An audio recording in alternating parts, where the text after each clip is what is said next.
हम्म। मैं श्री प्रकाश आपके समक्ष हाजीपुर से महान साहित्यकार प्रेमचंद के जीवन के संबंध में बातें रखना चाहता हूँ। प्रेमचंद का जन्म लम्ही नामक गांव में हुआ था।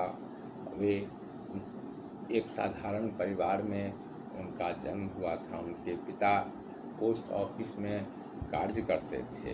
प्रेमचंद ने प्रारंभिक शिक्षा गांव के विद्यालय में ही प्राप्त की।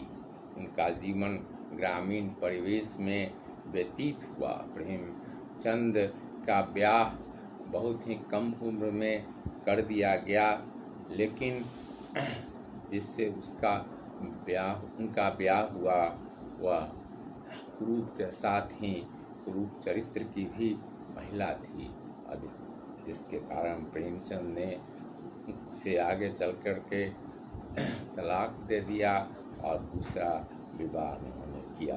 प्रेमचंद ने अपना सारा जीवन साहित्य की साधना में व्यतीत कर दिया और गांधी जी के असहयोग आंदोलन में भी उन्होंने सक्रिय रूप से भाग लिया।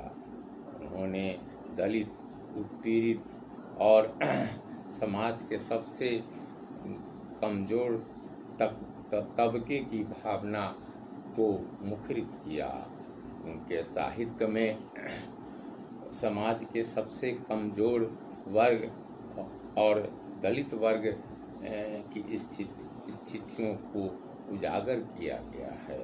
प्रेमचंद ने महिलाओं के उत्पीड़न को भी दर्शाया है। उनके साहित्य में जहाँ महिलाओं की आभूषण के प्रति प्रेम को गबन में दर्शाया गया है और वहीं समाज के सबसे कमजोर वर्ग की दशा को गोदान में बताया गया है।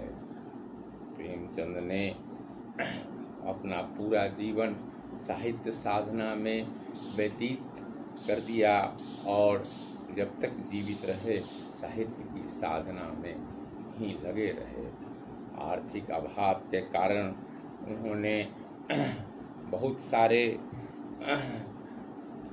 समय तक अपनी साधना को जारी रखने में काफ़ी कठिनाई का अनुभव उन्हें होता रहा, लेकिन इसके बावजूद भी जीवन के अंतिम समय तक वे साहित्य साधना में लगे रहे।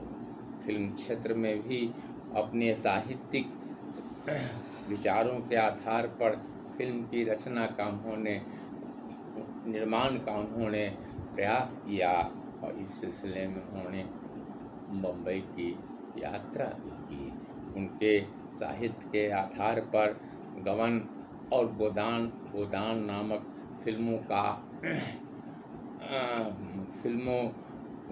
फिल्म भी बनाए गए जो काफ़ी लोकप्रिय हुए। इस तरह से प्रेमचंद ने समाज के सभी वर्गों की दशा को चित्रित किया है। जमींदारों के शोषण और साहूकारों के शोषण को भी उन्होंने दर्शाया है। जमींदारों के द्वारा अपने गरीब मजदूरों के साथ जो दुर्व्यवहार किया जाता था उसका सही चित्रण उनके साहित्य में है। इसी तरह से किसानों और महिलाओं की स्थिति को भी उन्होंने उजागर किया है। आर्थिक अभाव के चलते जीवन भर संघर्ष करते करते उनका स्वास्थ्य गिर गया था और विपन्न स्थिति में 1936 ईस्वी में उनकी मृत्यु हो गई।